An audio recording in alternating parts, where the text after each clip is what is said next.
തീർച്ചയായിട്ടും സ്നഫ്ലസ് രോഗം എന്ന് പറയുന്നത് ഒരു ബാക്ടീരിയൽ ഡിസീസാണ്.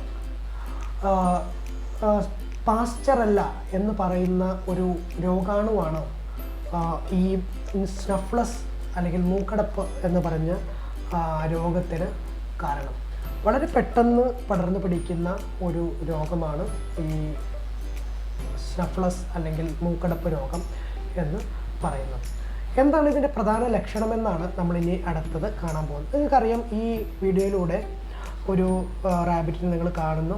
ഈ റാബിറ്റിൻ്റെ ഈ മൂക്കിലൂടെ സ്രവം വരുന്നത് നിങ്ങളുടെ ശ്രദ്ധയിൽപ്പെടും.